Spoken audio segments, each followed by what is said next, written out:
अस्सलाम वालेकुम dear students, मैं हूं गुलाम रसूल। हम आज की वीडियो में बात करेंगे कतआत पर। डियर स्टूडेंट्स, 12वीं क्लास के सिलेबस की हमारी आखिरी नज़्म है जिसके शायर हैं अनवर मसूद। डियर स्टूडेंट्स, इस नज़्म के 4 कते हैं। अतः लफ्ज़ ये अरबी में इसको किता कहते हैं और हमारे आम तौर पर उर्दू में इसको कता पढ़ा जाता है। तो डियर स्टूडेंट्स, 4 कते हैं, इनमें से कोई एक कता आपके पेपर में आ सकता है और ये पेपर के हवाले से बड़ी अहम नज़म है। इस हवाले से डियर स्टूडेंट्स देखा जाए, अगर कोई एक कता आएगा तो जाहिर सी बात है 2-2 अशआर है। जो हमारा हिस्सा नज़म है उसमें डियर स्टूडेंट्स जो पेपर में उसने मार्क्स की डिवीजन की होती है, 10 नंबर होती हैं तशरीह के और 5 नंबर हिस्सा नज़म में से होते हैं खुलासे के। मीन्स 15 नंबर का जो पेपर है वो आपके हिस्सा नज़म में आता है। अब ये जो कतआत हैं इनमें डियर स्टूडेंट्स कहीं भी जो खुलासा है वो नहीं आ सकता। इसमें आएगी तो सिर्फ और सिर्फ तशरीह आएगी, जिसमें 1 नंबर होगा नज़म के उन्वान का, 1 नंबर होगा शायर के नाम का और उसके बाद 4-4 नंबर की तशरीह के 2 अशआर होंगे। मीन्स 1 कता आएगा, 10 नंबर उसकी तशरीह के होंगे। हमने कम से कम 4 पेजेस जो से हमने इतनी तशरीह ज़रूर करना होती है। अब देखिए, जो हमारा पहला कता है अनवर मसूद, इसमें यह कहते हैं कि जो चोट भी लगी वो पहले से बढ़ के थी, हर ज़रबे करबनाक पे मैं तिलमिला उठा, पानी का, सुई गैस का, बिजली का, खून का, बिल इतने मिल गए कि मैं बिलबिला उठा। कहते कि जो चोट भी लगी वो पहले से बढ़ के थी। कहते जो जख्म भी लगा, जो घाव भी लगा, जो चोट भी लगी वो पहले वाली चोट से बढ़ के थी। नतीजा क्या निकला? हर ज़रबे करबनाक पे, ज़रब लगाना किसी को पीटना, करबनाक सख्त, तेज़, ज़्यादा, ठीक है ना। हर ज़रबे करबनाक में मैं तिलमिला उठा, तिलमिला उठा, बिलबिला उठा, पानी का, सुई गैस का, बिजली का, खून का, बिल इतने मिल गए कि मैं बिलबिला उठा। सिंपल देखा जाए तो इस कते का जो उन्वान होगा वो होगा सबसे पहले तो मजरूब। दूसरे लफ्ज़ों में आप समझ लीजिए, इस कते का जो उन्वान होगा वो होगा महंगाई। अब देखें डियर स्टूडेंट्स, कहते कि जो चोट भी लगी वो पहले से बढ़ के थी, हर ज़रबे करबनाक पे मैं तिलमिला उठा। कहते मुझे जो चोट भी लगी, चोटें पहले भी लगी हैं, ज़ख्म पहले भी आए हैं, उनके घाव पहले भी हैं, लेकिन अब जो चोट लगी वो पहले वाली चोट से बढ़ के थी और इतनी लगी कि मैं तिलमिला उठा, मैं बिलबिला उठा। बिलबिलाना, ऊंट का बिलबिलाना थोड़ा सा ज़हन में लाइएगा। जब उसको दर्द शिद्दत की होती है उस वक़्त वो बिलबिलाता है। मतलब कि जब इंसान के बस में ना हो उस तकलीफ़ को बियर करना, उस तकलीफ़ को बर्दाश्त करना, उसके बाद इंसान की जो कैफियत होती है वो तिलमिलाने वाली इंसान की कैफियत होती है। कहते हैं कि पानी का, सुई गैस का, बिजली का, खून का, बिल इतने मिल गए कि मैं बिलबिला उठा। अब देखें डियर स्टूडेंट्स, इस कते के अंदर दौरे हाज़िर की मुआशी मुश्किलात की तस्वीर कशी की गई है।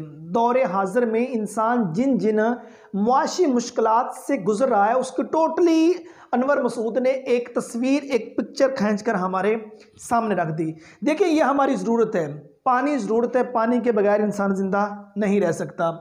अब सुई गैस ये इंसान की इस वक्त लाजमी ज़रूरत बन चुकी है, खाना पकाना वगैरह इसके लिए ज़रूरी है। बिजली जौन सी ये इंसान की ज़रूरत बन चुकी है, इसके बगैर नहीं रहा जा सकता। और फ़ोन ये भी इंसान की ज़रूरत बन चुकी है। अब उसके बाद ये इंसान की ज़रूरियात ज़िंदगी की अहम चीज़ें हैं, जिसमें पानी है, सुई गैस है, बिजली और फ़ोन है। और जब इनके यूटिलिटी बिल्स ही इतने आ गए हैं जो इंसान बियर ही नहीं कर सकता, उसके सोर्स ऑफ इनकम इतने नहीं है कि वो इनके जो बिल है वो अदा कर सके, तो इस मतले के कते के अंदर दौरे हाजिर की मुआशी मुश्किलात का आजकल हर इंसान को सामना है। मतलब कि वो जितने पैसे कमा के लाता है तो वो तो उसके मतलब कि इन चीज़ों पे लग जाते हैं। उसके बाद वो खाने पीने वाली अशिया कहाँ से लेके आए, बच्चों की जो फीसें हैं वो कहाँ से भरे और दीगर जो अपने अखराजात हैं वो कैसे पूरे करें। और उसके बाद असल मौजू इसका महंगाई रहा है। और इस दौर में देखें डियर स्टूडेंट्स, महंगाई ने इंसान की कमर तोड़ के रख दी है। एक सफ़ेद पोश तबका जौन सा है वो भी इस वक्त बहुत ज़्यादा डिस्टर्ब है। गरीब तो गरीब ठहरा, एक मिडिल तबका जौन सा है वो पहले से ज़्यादा डिस्टर्ब हो गया। पहले तो उनके कम से कम जो हालात थे इतने थे, वो कम से कम उनको चीज़ों को पूरा कर रहे थे, लेकिन अब वो भी नहीं हो रहा। इससे ऊपर वाला जो तबका है वो भी इस हवाले से काफ़ी हद तक जो है वो डिस्टर्ब है। अब महंगाई ने सभी की कमर तोड़कर रख दी। नतीजा क्या है, सोर्स ऑफ इनकम कम है और उसके बाद जो मतलब के बाकी अखराजात हैं वो ज़्यादा है। आप एक एक तबके की आप एग्जांपल ले लीजिए। अब किसान के एग्जांपल ले लीजिए, उसने महंगे दामों में उसने पेस्टिसाइड खरीदना होती हैं, उसने खादें खरीदना होती हैं, डीजल पेट्रोल वगैरह उसने खरीदना होता है। महंगे दामों में खरीद कर जब फसल पर इन्वेस्ट करता है, फसल को बेचने का जब वक्त आता है उसकी कीमत उस वक्त जीरो को होती है। लेकिन जब चीज़ें खरीदी जाती हैं, स्प्रे खरीदा जाता है, खादें खरीदी जाती हैं, तो उस वक्त वो उनकी कीमतें आसमानों को हाथ लगा रही होती हैं और नतीजा क्या निकलता है, लेने के देने पड़ जाते होते हैं। नतीजा क्या निकलता है, मतलब कि जो सोर्स ऑफ इनकम है वो कम हो जाता है, जो अखराजात जो हैं वो ज़्यादा हो जाते हैं। इसी तरह हर फील्ड में आप देख लीजिए, किसी भी फील्ड को उठा के देख लीजिए, महंगाई से हर बंदा जो है वो दो चार है। और उसके बाद ज़िंदगी की मुश्किलात, इन चीज़ों ने अजीरन कर दिया, इंसान को जीना इंसान का मुश्किल हो चुका है। जबकि उसकी ज़रूरियात ज़िंदगी की चीज़ें, पानी, सुई, गैस, बिजली, फ़ोन वगैरह सारी ज़रूरियात ज़िंदगी की चीज़ें हैं। जब इनके अखराजात इंसान से पूरे नहीं किए जा रहे तो उसकी मुश्किलात दिन ब दिन जो सी हैं वो बढ़ती जा रही हैं। उसके बाद आमदनी और अखराजात में फ़र्क, जब सोर्स ऑफ इनकम, जब आमदनी कम होगी, अखराजात ज़्यादा होंगे, उस वक्त जो इंसान की ज़िंदगी होगी, जाहिर सी बात है वो एक मुश्किलात से भरी ज़िंदगी होगी। जब इंसान अपने पहनावे के लिए एक अच्छा लिबास नहीं खरीद सकेगा, जब इंसान अपने रहने के लिए एक अच्छी छत नहीं बना सकेगा, जब इंसान अपने बच्चों की फ़ीसें नहीं भर सकेगा, अच्छी तालीम का हासिल नहीं कर सकेगा, जब मेडिसिन के लिए पैसे इंसान के पास नहीं होंगे, और उसके बाद आप खुद सोचिए बिजली का जो बिल देना है, सुई गैस का बिल देना है, उसके बाद पानी का बिल देना है, फ़ोन का बिल देना है और दीगर अखराजात नहीं भरे जा सकेंगे, उस वक्त इंसान की ज़िंदगी कैसे होगी, बहुत अजीरन होगी, बहुत ही औखी ज़िंदगी होगी इंसान की। उसके बाद ये स्टूडेंट्स, माजी के इंसान की महदूद ज़रूरियात। अब इसके साथ अगर ये कंपैरिजन किया जाए, जब माजी में इंसान था उसकी ज़रूरियात महदूद होती थी, मतलब उसने अगर एक दिन का कमा लिया है और एक दिन का उसने खा लिया है, कमा लिया तो उसने खा लिया और वो इस पर राज़ी है। लेकिन आज के दौर में एक इसकी रीज़न ये भी है कि हमने अपनी ख्वाहिशात बेलगाम कर दी हैं, मतलब कि हमारे पास जो चीज़ नहीं है हम उसको हासिल करने के लिए इतना भागते हैं, जो हमारे पास है उसका टेस्ट भी ज़ाया हो जाता है। जैसे गज़र वासिफ़ अली वासी ने कहा था, हासिल चाहते ला हासिल चाहते, हासिल का सुकून भी छीन लेती हैं। मतलब एक चीज़ पास नहीं है, उनके पीछे जब भागते हैं तो जो हासिल है, जो पास, उसका सुकून भी छिन जाता है। एक चीज़ ये, जब हमारी ख्वाहिशें बेलगाम हो गई हैं तो ये बड़ी चीज़ें जो सी हैं वो इसके आड़े ये भी आ गई हैं। लेकिन ये देखा जाए, माजी का जो इंसान है उसकी ज़रूरियात भी महदूद होती थी, वो उसमें गुजर बसर कर लेता था। लेकिन आज का इंसान जो उनसे ये उसकी ज़रूरियात बन चुकी हैं, इसके बगैर उसका गुजारा नहीं है। पानी तो ठीक है, ये ज़रूरत है, इसके बगैर तो किसी का, ना माजी के इंसान का गुजारा था ना आज के इंसान का गुजारा था।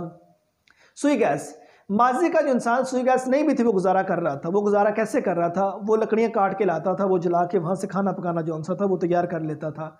लेकिन आज बड़े बड़े शहरों के अंदर कैसे लकड़ियाँ काट के लाई जाए, आप बड़े सिटी की बात करें, वहाँ कैसे लकड़ियाँ काट के लाएंगे, कहाँ से लाएं? हमने तो दरख्त काट काट के टोटली तौर पे सत्यानाश कर दिया है, हमारे यहाँ तो दरख्त है ही नहीं, तो लकड़ियाँ कहाँ से काट के लाएंगे? तो ये चीज़ें मजबूरी बन चुकी हैं, बिजली मजबूरी बन चुकी है, फ़ोन मजबूरी बन चुका है।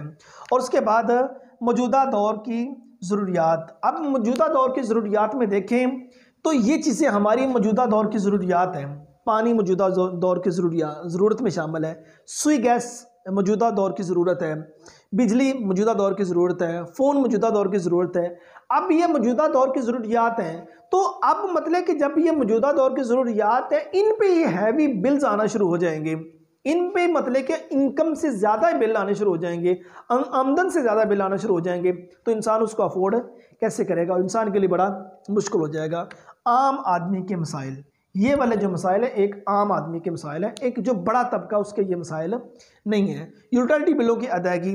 अब आम आदमी जो एक दिन में जाता, जिसने एक दिन में 1000 रुपये 800-900 कमा के लाना होता है, ठीक है, जब वो घर आए उसके बिल्स आए और वो मतलब उसकी इनकम से ज़्यादा हो जाएं तो ये उसके लिए बहुत बड़ा मसला है, ठीक है ना। आम आदमी के मसाइल पे इस वक्त नज़र षानी नहीं की जा रही और जो बाकी मसाइल हैं उनको देखा जा रहा है। उसके बाद महंगे बिलों की चोट पर तिलमिलाना। अब जो महंगे बिल हैं, तिल मिलाना मतलब जिस तरह वो ऊंट को मतलब कि शिद्दत की दर्द होगी उसके बाद तिल मिलाएगा, इसी तरह ये आम आदमी के लिए ये शिद्दत की दर्द ही है। ठीक है, ये आम आदमी के लिए बहुत बड़े मसाइल हैं, इसके बगैर गुजारा नहीं। अगर ये चीज़ें हैं तो बिल इतने ज़्यादा मिल गए हैं कि इंसान अफोर्ड नहीं कर सकता। दिन ब दिन वो गुर्बत की चक्की के अंदर पिसता चलता जा रहा है।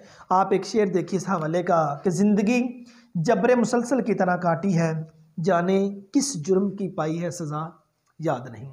दूसरा कथा देखें डियर स्टूडेंट्स के तुम्हारी भैंस कैसे है जब लाठी हमारी है, इस लाठी की जद में जो भी आएगा सो हमारा है, मजम्मत कारियों से तुम हमारा क्या बिगाड़ोगे, तुम्हारे वोट क्या होते हैं जब वीटो हमारा है।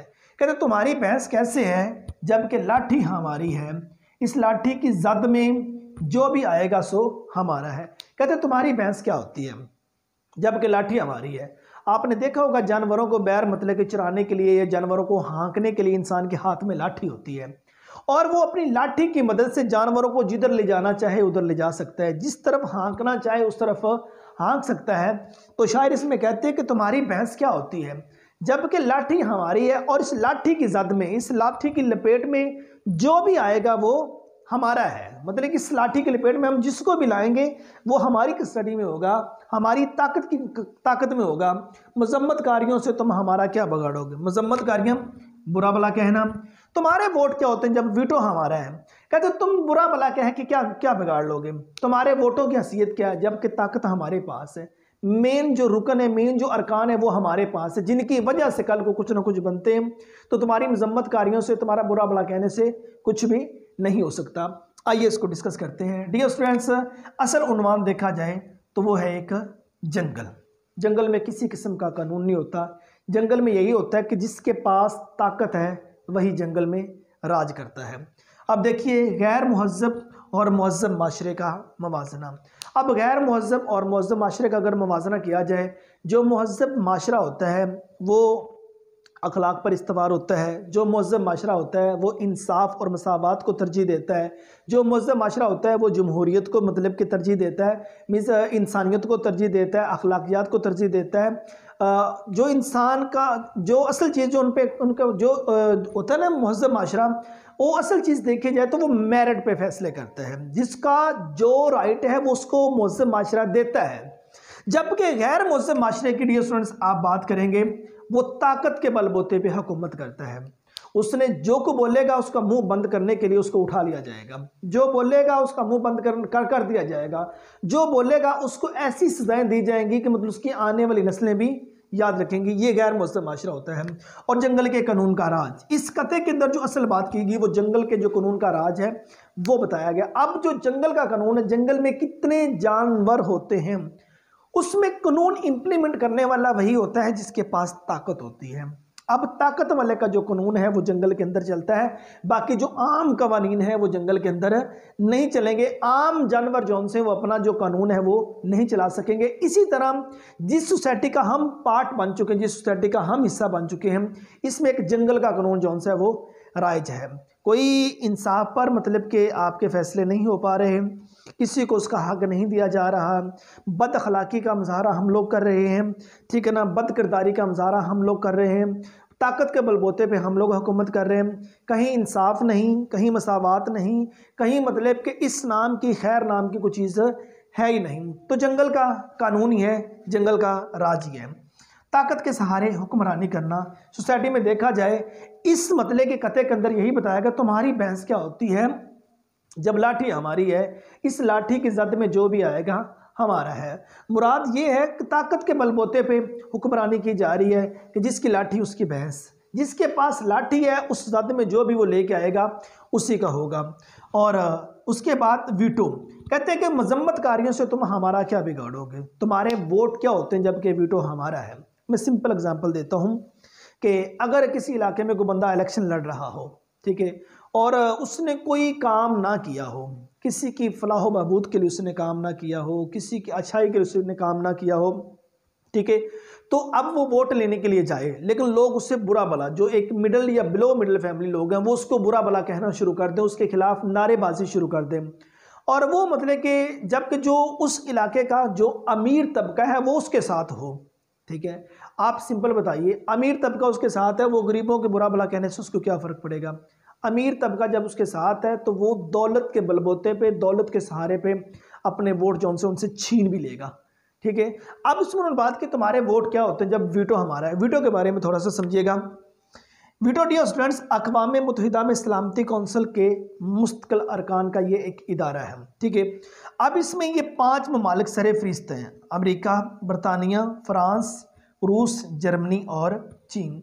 कोई भी करारदाद हो, कोई भी बात हो, इन 5 ममालिक के वीटो के पास मतलब कि वो अगर मामला चला जाता है, इन 5 ममालिक में से अगर एक मुल्क भी नफ़ी में सर हिला देता है, मतलब कि उस बात को एक्सेप्ट नहीं करता, वो जो बात होगी, वो जो करारदाद होगी, वो मुस्तरद कर दी जाएगी। ठीक है, वो खारिज कर दी जाएगी, उसको इम्प्लीमेंट नहीं किया जाएगा, उस बात को नहीं माना जाएगा। और जब आप देख लें ये 5 के 5 ममालिक, इस वक्त अगर हम इनके पास अपने मसाइल लेके जाते हैं कि फ़लाँ मुस्लिम कंट्री पे जुल्म हो रहा है, तो ये उस हक़ में नहीं बोलते और हम फिर मजम्मत कार्य कर सकते हैं, हम और क्या कर सकते हैं। उसके बाद ताकत का अंधा इस्तेमाल, ताकत का अंधाधुंध इस्तेमाल किया जा रहा है। जिसकी लाठी है उसके भैंस, ताकत के इस्तेमाल से क्या कुछ नहीं किया जा रहा है। सोसाइटी के एग्जाम्पल टोटली आपके सामने है। और उसके बाद इंसानी और अखलाकी इक़्तिदार पमाल होती जा रही हैं। जब मेरिट पे फैसले नहीं होंगे, ताकत पे होंगे। जब नंबरों पे फैसले नहीं होंगे, ताकत पे होंगे। जब इंसाफ नहीं होगा, ताकत के बलबूते पे मतलब के जो उनसे हुक्मरानी है वो की जाएगी। तो उस वक्त सोसाइटी का यही हाल होना जो हो रहा है। इस हवाले का एक शेर देखिए कि जुल्म बच्चे जन रहा है, कुचो बाज़ार में अदल को भी साहिबे औलाद होना चाहिए। और तीसरा कथा देखें डियर स्टूडेंट्स कि उजड़ा सा वो नगर के हड़प्पा है जिसका नाम, इस करिया शिकस्ता शहर खराब से इबरत की एक छटांग बरामद ना हो सकी, कल्चर निकल पड़ा है मनों के हिसाब से। कहते हैं कि उजड़ा सा वो नगर हड़प्पा है जिसका नाम, कहते हैं एक उजड़ा हुआ वो उजड़ी हुई वो वादी, उजड़ी हुई वो बस्ती, उजड़ा हुआ वो इलाका कि जिसका नाम हड़प्पा है। इस करिया शिकस्ता शहर खराब से, करिया वादी बस्ती, ठीक है, शिकस्ता खराब टूटा फूटा, कहते हैं कि एक वो पुराना सा नगर, पुराना सा इलाका जिसका नाम हड़प्पा है। ये जो एक पुरानी और टूटी फूटी सी बस्ती है ना, इबरत की एक चटांग बरामद ना हो सकी। ठीक है ना, इबरत नसीहत, चटांग थोड़ी सी भी नसीहत, ठीक है ना, थोड़े से वजन में। अब इबरत की एक चटांग बरामद ना हो सकी, कल्चर निकल पड़ा है मनों के हिसाब से। कहते हैं कि एक टूटा फूटा इलाका, एक टूटी सी बस्ती, टूटी मतलब कि टूटा फूटा सा जो इलाका है, जो बस्ती है, कि हमें चाहिए, जिसका नाम हड़प्पा है, हमें चाहिए था कि वहाँ से हम थोड़ी सी भी नसीहत हासिल करते, लेकिन हमने नसीहत हासिल करने की बजाय उसको एक कल्चर समझ लिया, एक कल्चर बना लिया है। डियर स्टूडेंट्स, इस कते का जो असल उन्वान है वो है दाखिली बरामद। याद रहे, जब आप तशरीह करने लगें, इसमें कोई कता भी आ जाता है तो नज़्म के उन्वान में आप कता लिखकर या कताआत लिखकर आगे ब्रैकेट के अंदर ये वाले उन्वान आप लिख दीजिएगा। जैसा कि इसका उन्वान मैंने आपको बताया मजरूब, या इसका उन्वान आप महंगाई लिख लीजिएगा, इसका उन्वान आप जंगल का कानून या जंगल लिख लीजिएगा, इसका दाखिली बरामद है। इसी तरह अगला चौथा कथा उसमें बात करें, उसका प्रॉपर चैनल कताआत लिख के आगे ब्रैकेट के अंदर लिख दीजिएगा, नीचे शायर का नाम लिख दीजिएगा। असल चीज़ अब देखिए इसमें डियर स्टूडेंट्स हड़प्पा का तारफ तकरीबन कुछ 400 साढ़े 4,000 साल से 5,000 कबल ये एक पुरानी तहजीब है। ठीक है ना, किसी गुनाह से, किसी गलती से, किसी वजह से मतलब कि कौमें जौन सी हैं वो बर्बाद हुई हैं। ठीक है, अब हमें चाहिए था इन बर्बाद हुई कौमों से हमें नसीहत हासिल करनी चाहिए थी और हमने उसको कल्चर समझ लिया। ये साहिवाल के पास मतलब कि हड़प्पा एक एरिया, एक इलाका है जहाँ चंद साल कबल जौन से है कुछ कल्चर, कुछ चीज़ें जौन सी वो दरियाफ्त हुई हैं और लोगों ने वहाँ जाने का ट्रेंड बना लिया। लोग वहाँ जाते हैं, तस्वीर लेते हैं, लोग वहाँ जाते हैं, वीडियोस बनाते हैं, लोग वहाँ एंटरटेनमेंट के लिए जाते हैं। हत्ता कि वहाँ एंटरटेनमेंट के लिए नहीं, वहाँ इंसान को इबरत हासिल करने के लिए जाना चाहिए। कौमें आद और समूद के वाक़यात आप देख लीजिए, मतलब अम्बिया कराम की जो पहले कौमें गुजर गई हैं, उनके गुनाहों के बायस किसी को पानी के अंदर गर्क कर दिया गया, किसी के ऊपर पत्थरों की बरसात हुई, किसी के ऊपर आग की बरसात हुई, किसी की बस्तियां पूरी की पूरी उल्ट दी गई। ठीक है ना, किसी कौम पर आग का अजाब आया। अब हर कौम पर किसी पे आंधी का अजाब आया, हर कौम पर उसके गुनाहों की वजह से अजाब आया है और हमें वहाँ से इबरत हासिल करनी। हम इबरत हासिल करने की बजाय स्टूडेंट्स हम क्या कर रहे हैं, हमने उसको कल्चर बना लिया, हम उसको एंटरटेन के तौर पर समझ रहे हैं। ठीक है, हम वहाँ जाते हैं, हम तस्वीरें बनाते हैं, सेल्फियाँ लेते हैं और वीडियोस बना के हम वापस टिकटॉक वगैरह बना के हम वापस पलट आते हैं, लेकिन हमें वहाँ से इबरत हासिल करनी चाहिए। यही अनवर मसूद कहते हैं, इबरत की छटांग बरामद ना हो सकी, कल्चर निकल पड़ा है मनों के हिसाब से, मनों के हिसाब से बहुत ज़्यादा मतलब के तादाद में, बहुत ज़्यादा वजन में मतलब कि वहाँ से कल्चर निकला हुआ है। अब इसका मौजू देखिए, तारीखी तबाहाली और फिर उजड़ जाना। ये एक तारीखी तबाहाली है। तारीख में इन लोगों को जाके देखें, ये अपने दौर के बड़े सुनहरी लोग थे, ये अपने दौर में बड़े मतलब के फॉरवर्ड लोग थे, ये अपने दौर की बड़ी तरक्की याफ्ता कौम शामिल की जाती थी। लेकिन किसी वजह से अगर तबाह हुई है तो हमें वो वाली मतलब कि सबब तलाश करना होगा, किस वजह से ये कौम तबाह बर्बादी का शिकार हुई है। और उसके बाद तरीक़ी तबाहली, उसके बाद शायर का तंजिया अंदाज। अच्छा, तंजिया अंदाज के अंदर वो ये बात कर रहे हैं कि इबरत की छटांग बरामद ना हो सकी, कल्चर निकल पड़ा है मनों के हिसाब से। एक तंज कर रहे हैं कि शायद लोग यहाँ से कुछ समझ जाएं। और उसके बाद हड़प्पा शहर की तहजीब से कल्चर बरामद होना। अब वहाँ की तहजीब से कल्चर बरामद लोगों ने कर लिया है। लोग वहाँ सैर के लिए, एंटरटेनमेंट के लिए चले जाते हैं, लेकिन लोग वहाँ इबरत हासिल करने के लिए, नसीहत हासिल करने के लिए नहीं जाते। और उसके बाद तबाही और बदहाली की वजूहात तलाश ना करना। और हमारी सोसाइटी के सबसे बड़ा मसला ये है, किसी जगह कोई मतलब पता चल जाए इस तरह का कल्चर लोग निकाल लें तो वहाँ मतलब अंधाधुंध उसकी तकलीद जौन सी है वो शुरू हो जाती है। उनके तबाह होने की वजूहात पे कोई नहीं जाता। कौम आद और समूद के आसार जाके देखिए, उसके तबाह हाली पे कोई नहीं जाएगा। दीगर जो अकवाम तबाह बर्बाद हुई हैं उनके आसार देखने के लिए निकल जाएंगे, लेकिन उसकी जो असल तबाह हाली वो उस वजूहात पे कोई भी नहीं जाएगा। उन वजूहात पे जाया जाए तो पता चल जाएगा असल रीज़न क्या थी, असल मसला क्या था, किस वजह से ये कौमें जौन सी हैं वो बर्बाद हुई हैं। और उसके बाद तारीख से सबक हासिल करने की ज़रूरत। और हम लोगों को ये वाला कथा ये बताता है कि तारीख से सबक हासिल करने की ज़रूरत है। आया कि उस तरह के गुनाह, उस तरह के मसाइब, उस तरह की जो किरदार उन लोगों के थे वो हमारे तो नहीं है। नाउज़ बिल्लाह, कल को मतलब अल्लाह ना करे हम पर उस तरह का अजाब तो नहीं आ सकता।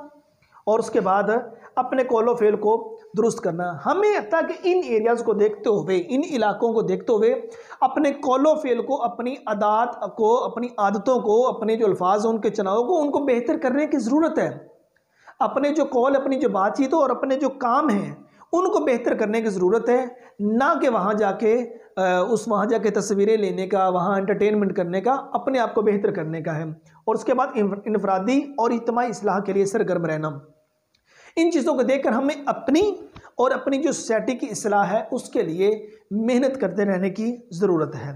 आप इसका हवाला जात के तौर पर एक शेर देखिए कि जगह जी लगाने की दुनिया नहीं है, ये इबरत की जा है, तमाशा नहीं है। इंसानी ज़िंदगी का मुख्तसरपन डिस्कस वो भी किया गया इस कथे के अंदर। हम कब तक हैं, हम हैं थोड़े अरसे के लिए, थोड़े वक्त के लिए, और हमने आखिर यहाँ से चले जाना। जब हमने यहाँ से चले जाना है तो पीछे क्या रहना है, हमारी आने वाली कौम आएगी, आने वाली नस्लें आएंगी, आती जाएंगी। अब ये कौम मतलब यहाँ बसने वाली, हड़प्पा में बसने वाली, ये क्या कौम सोचती थी कि हमने नहीं मरना? क्या इस कौम ने ऐसा कोई रास्ता तलाश कर लिया था कि मौत के दरवाजे बंद कर लिए जाए, मौत आए तो देख के वापस चली जाए? नहीं कर सके, मौत के घाट उतर गए। उस मुसव्वर का हर शाहकार 60-65 बरस और बस। इसके बाद हमारा आखिरी कथा देखें डियर स्टूडेंट्स, क्लर्कों से आगे भी हैं अफसर कितने, जो बे इंतहा साहब गौर भी हैं। अभी चंद मेज़ों से गुजरी है फाइल, मकामाते आहो फगाम और भी हैं। मतलब के तंजिया अंदाज है अनवर मसूद ने ये आखिरी मिसरे के अंदर, वो इकबाल का एक मिसरा जो है वो कॉपी किया है। लिखते हैं क्लर्कों से आगे भी हैं अफसर कितने। कहते सिर्फ क्लर्क नहीं, क्लर्कों से आगे भी अफसर बहुत ज़्यादा तादाद के अंदर है जहाँ तक आपने पहुँचना है, जो बे इंतहा साहब गौर भी हैं। कहते हैं जो बे इंतहा साहब गौर, इन पर गौर करने की ज़रूरत है। क्लर्क से आगे जब अफसरों तक जाना है तो किन किन प्रोसेस से गुजरना पड़ेगा। अभी चंद मेज़ों से गुजरी है फाइल, अभी आपकी फ़ाइल जो सी है वो जूनियर क्लर्क से सीनियर क्लर्क तक गई है या उससे आगे एक अफसर तक गई है, मेन अफसर तक नहीं पहुंची। कहते हैं मकाम आते आहो फगा और भी हैं, अभी रोने धोने के जो मकामात हैं वो और भी हैं। डियर स्टूडेंट्स, इस कते का जो असल उन्वान देखा जाए वो है प्रॉपर चैनल, ठीक है ना। मेन अफसर तक आपने मिलना हो तो आप डायरेक्ट जाकर नहीं मिल सकते, आपको जूनियर क्लर्क, सीनियर क्लर्क, उसके बाद एक अफसर, चलते चलते आपको वहाँ तक प्रॉपर चैनल के थ्रू जाना पड़ेगा। अब इस पूरे के पूरे कते के अंदर जो चीज़ असल डिस्कस की गई है वो है डियर स्टूडेंट अहम शर्ती बुराई का तस्करा। अहम शर्ती बुराई का तस्करा क्या है? अपना कोई काम भी करवाना होगा, आपको रिश्वत के बगैर वो काम मुकम्मल होता नज़र नहीं आएगा। आपको वहाँ अच्छा खासा पे करना पड़ेगा। फिर सिर्फ एक इंसान को पे नहीं करना पड़ेगा, वो अगर आपकी फ़ाइल 5 लोगों से गुजर कर छठे मेन अफसर वहाँ तक जानी है, वहाँ तक आपको पे करना पड़ेगा। ठीक है ना। ये अहम बुराई जो उनसे वो तस्करा उसका किया गया है। देखिए मीन्स रिश्वत और सिफारिश का चलन हमारी सोसाइटी का ये एक हिस्सा बन चुका है, हमारी सोसाइटी का ये पार्ट बन चुका है। नबी मोहतरम सल्लल्लाहु अलैहि वसल्लम का कौल मुबारक आपने फरमाया अर्राशी वल मुर्तशी किलाहुमा फिन्नार, रिश्वत देने वाला और लेने वाला दोनों आग में। अब देखें हमारी सोसाइटी में एक मुमकिन काम को कितना नामुमकिन बना दिया गया है। ठीक है ना। अब मुमकिन काम को इतना नामुमकिन बना के हमारे सामने पेश किया गया। हमारा एक जायज़ काम जौन से है वो भी पैसों के बगैर नहीं हो रहा। आप थाने का चक्कर लगा लें, आप अदालत का चक्कर लगा लें, आप किसी वापडा हाउस का चक्कर लगा लें, आप किसी भी मतलब के प्लेटफॉर्म का चक्कर लगा लें, किसी भी जगह पे अपना जायज़ काम करवाने के लिए चले जाएं, हत्ता कि वहाँ के बैठे हुए क्लर्क सीनियर जूनियर जौन से या अफसरान जो अफसर लोग हैं वो तमाम के तमाम लोग, सरकार उनको सैलरी दे रही है, उसके पैसे तक इसके बावजूद भी वो हमारा काम नहीं करेंगे जब तक उनको एक्स्ट्रा पैसे नहीं दिए जाएंगे। जब उनको और पैसे नहीं दिखाए जाएंगे वो हमारा काम नहीं करेंगे। एक नौकरी के हसूल के लिए भी आप अगर मेरिट पे आ भी गए हैं तो उसके बावजूद भी आपसे पैसे वसूल किए जा रहे होते हैं। मेरा एक स्टूडेंट है, वो एक जॉब के सिलसिले में गया, वो दौड़ में सबसे आगे रहा। ठीक है ना। मैंने कहा दूसरे नंबर पे कौन था? कहते एक लड़का जिसको गाड़ी पे बैठा के लाया गया, मेरे पास ला के छोड़ दिया। कहते मुझसे फिर भी पीछे रह गया। फिर भी वो स्टूडेंट पहले नंबर पे निकल गया, उसका टेस्ट क्लियर, उसका जो दौड़ वो क्लियर, फिजिकली वो फिट था बिल्कुल मुकम्मल तौर पर, वो क्लियर। और उसके बाद मतलब कि उसका जब इंटरव्यू आया, इंटरव्यू क्लियर करके आ गया। मैंने कहा लिस्ट में नाम आया है? कहते सर जी नाम नहीं आया। मैंने कहा क्यों? कहते सर मुझे कॉल आई थी, वो मुझसे 12 लाख रुपये मांग रहे थे। कहते तू 12 लाख रुपया दे दे, तेरी जॉब पक्की। अब देखिए यहाँ जो ज़रूरतमंद है उनको उनका हक नहीं दिया जा रहा है, मेरिट पे फैसला नहीं किया जा रहा। ठीक है ना। रिश्वत का और सिफारिश का जो चलन है सोसाइटी का एक हिस्सा बन चुका है। रिश्वत मजहबी और समाजी बुराई, और इस रिश्वत ने मजहब ने सख्ती से मना किया है रिश्वत के बारे में, और ये समाज को दीमक की तरह चाट रही है। इसके बगैर समाज का हाल नहीं रहा और ये समाज को दिन ब दिन ख़त्म करती जा रही है। तो आपको अपना जायज़ काम करवाने के लिए भी रिश्वत और सिफारिश की ज़रूरत पड़ रही है। और उसके बाद सरकारी दफ्तरी निज़ाम अंग्रेज़ों का विरसा। अंग्रेज़ सरकार जब आपके बरसखीर में आए, उन्होंने आके ये वाला काम लगाया था। उन्होंने इन काम के थ्रू अपने काम सारे निकाले, आपके बरसखीर को वो लूट कर लेके गए हैं। इसके ज़रिए उन्होंने सारे के सारे काम किए हैं। नतीजा फिर क्या निकला? वो अपना मतलब के जो तौर तरीका था वो यहीं छोड़ गए, और ख़ुद उनके इलाके में जाकर देख लें निज़ाम उन्होंने एक शिफाफ रखा हुआ है। जो लोग फ़ॉरेन से होके आए हैं वो कहते हैं कि हमने बाहर मतलब कि इस्लाम हमने बाहर देखा है, मुसलमान हमने यहाँ देखा, हम नाम के मुसलमान हैं, हम काम के मुसलमान नहीं हैं। उसके बाद ये स्टूडेंट्स क्लर्क अफसरशाही निज़ाम का इब्तदाई उनसर। अब जो क्लर्क है, जितना अफसरशाही निज़ाम है उसका जो इब्तदाई उनसर है वो क्लर्क है। आपने फ़ाइल पहले जाके क्लर्क को पकड़ानी है, ठीक है ना, और वो क्लर्क कहेगा इस फाइल को पहिए लगाओ। अब इस फाइल को पहिए लगाने से क्या मुराद है? इसको पैसे दें, पैसे लगाएं तो ये फाइल आपकी बड़ी जल्दी मूव करेगी, बड़ी जल्दी भागेगी, बड़ी जल्दी मतलब के मेन अफसर तक पहुंचेगी। अगर आप उस फाइल को पहिए नहीं लगाएंगे तो वो जूनियर क्लर्क से सीनियर क्लर्क तक भी आपकी फ़ाइल नहीं जाएगी। आप चक्कर लगाएंगे, वो कहेंगे लो जी आपकी फ़ाइल के अंदर ये डॉक्यूमेंट मिस हैं, ये डॉक्यूमेंट मिस हैं। वो पूरे करते करते आप खुद पूरे हो जाएंगे। उसके बाद है शायर का तंजिया अंदाज, फाइलों को पहिए लगाना, वो मैंने आपको बात कर दी है। क्लर्कों से अफसरों तक रिश्वत का चलन, ठीक है ना। अगर अफसर ठीक हो जाए तो छोटे तबके की मजाल नहीं है, ठीक है ना। कहते जैसे तुम्हारे आमाल होंगे वैसे हुक्मरान तुम पर मुसल्लत किए जाएंगे। अब अगर अफसर ही ठीक नहीं है तो आप एक लम्हे के लिए सोचिए उससे जो नीचे वाला तबका वो कैसे बेहतर हो सकता है? वो नहीं बेहतर हो सकता। अफसर ने जब रिश्वत लेनी है तो ज़ाहिर सी बात है नीचे वाला तबका लेगा तो एंड तक बात जाएगी। अफसर अगर रिश्वत नहीं लेगा तो नीचे वालों की मजाल नहीं कि वो रिश्वत ले।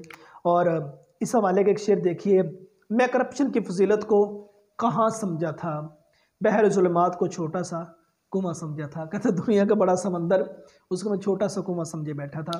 सो डियर स्टूडेंट्स, ये हमारी आज की नज़म थी कतआत, जिसको अरबी में किताब भी कहा जाता है। किताब भी लोग इसको पढ़ते हैं, कतआत भी इसको पढ़ते हैं। 4 कतरे डियर स्टूडेंट्स हमने इसमें पढ़े, जिसमें मतलब कि पहला महंगाई के मौजू पे था, दूसरा जंगल का कानून उस मौजू पे था, तीसरा दाखिली बरामद पे था और चौथा प्रॉपर चैनल पे था। और आपने जब तशरीह करनी नज़म के उन्वान में आपने कितात लिखकर आगे ब्रैकेट के अंदर इनका ये उन्वान लिख देना है और नीचे शायर का नाम और उसके बाद दोनों अशार की आपने इकट्ठी तशरीह करनी है। इसमें से खुलासा नहीं आता, इसमें डियर स्टूडेंट्स जस्ट नज़म की तशरीह आती है। उम्मीद करता हूँ कि आज की वीडियो आप स्टूडेंट को अच्छी लगी होगी। नेक्स्ट वीडियो में मिलते हैं। अपना बहुत सारा ख्याल रखिएगा। फी अमानिल्लाह।